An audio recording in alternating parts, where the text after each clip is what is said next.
For more on the crisis in Ukraine, CBS News national security correspondent David Martin now joins us from the Pentagon.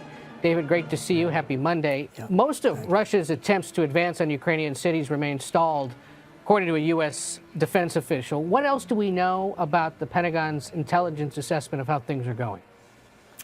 Well, it's a combination of the skill of the Ukrainian resistance and the ineptitude of the Russian offensive. The Russians turn out just not to be very good at maneuver warfare, and the Ukrainians are using all of their advantages, and they have some considerable advantages. For one, they know the terrain, literally, because it's their own backyard. And two, their intelligence is better because the entire population is serving as their eyes and ears. And they are able to move around without the knowledge of the Russians and spring ambushes on them, which the Russians make easier because they keep their armored columns out there on the road on the most predictable avenue of advance, sort of inviting to be hit. And the Ukrainians are making very good use of these anti-tank weapons that are being shipped into the country by the U.S. and other NATO allies, and also very good use of these Turkish drones. They still have dozens of these drones available for use, and the Russians really haven't figured out a good way to counter them yet. At the same time, David, as this war unfolds, we have this specter of chemical weapons, as you know. National Security Advisor Jake Sullivan issued a warning on Face the Nation should Russia deploy chemical weapons in Ukraine. And here's some of what he said.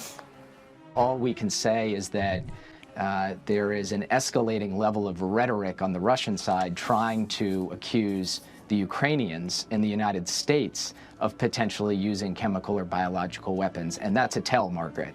That's an indicator that, in fact, the Russians are getting ready to do it and try and pin the blame elsewhere, and nobody should fall for that. That is why we've gone out so decisively at the United Nations Security Council and elsewhere to rob the Russians of the capacity to pin this on anyone other than themselves. And as the president said on Friday, if in fact the Russians do use chemical weapons in Ukraine, they will pay a severe price. David, what is Russia's record on using chemical weapons, and what kind of stockpiles do they have? Well, believe it or not, in 2017, Russia declared that it had destroyed all of its Cold War stockpiles of chemical weapons, and that declaration was certified by the international organization which controls chemical weapons. But clearly, they have used chemical agents since. There have been two highly publicized assassination attempts against, one case, a Russian defector in London, and in the other case, a Russian dissident in his own country. So they clearly kept some stockpiles, and they have worked arm in arm with the Syrian regime in that civil war, and of course the Syrian regime has not hesitated to use chemical weapons against the people it is opposing in that civil war.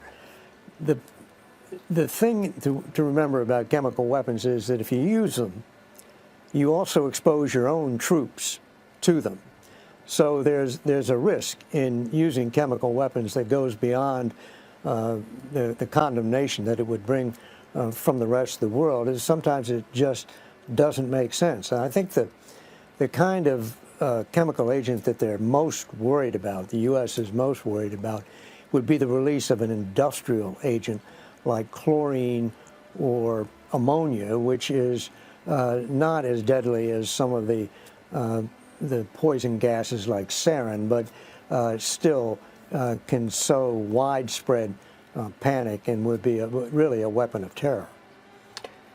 David, one of the other developments from over the weekend is that U.S. officials claim Russia is asking China for military hardware to help in the Ukraine offensive. Curious what you're hearing about this, if there's any sense of what China specifically could provide them, and if even their two military technologies are compatible. Like, is this something that could realistically be done? I think what Russia wants most from China is just financial support. They're in for a long, hard slog here, and they've got to conduct this war now under these conditions of these severe sanctions, which have cratered the value of the ruble. So I think first and foremost they are looking for financial support. The weapon systems are not that compatible. Russia tends to make its own stuff. It doesn't buy its military equipment from China. I am told they inquire specifically about drones because drone warfare is something they're getting beat at right now in Ukraine, because Ukraine is making good use of these Turkish drones, and the Russians haven't come up with an answer for it. But I think first and foremost, it's money. David, the bulk of Western military aid funneled into Ukraine is arriving over land routes. What's the status of those supply lines? Are they still open right now? Are shipments still coming in? They are. The Russians say they regard those supply routes as legitimate targets, and you certainly wouldn't be surprised if they attacked them. But right now they can't attack them because the way to attack a convoy going down the road is to go after it with aircraft. But Russian aircraft just cannot operate safely over Ukraine right now because Ukraine has enough surface-to-air missiles that it can make most of its country too dangerous for Russian aircraft to fly over.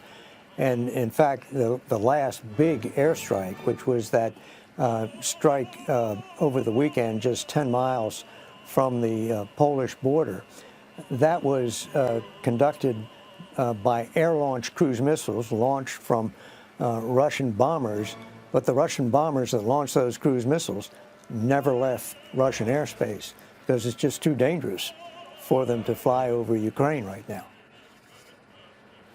That's fascinating. Well, National Security Correspondent David Martin, we appreciate you for taking some time. Thank you. Sure thing.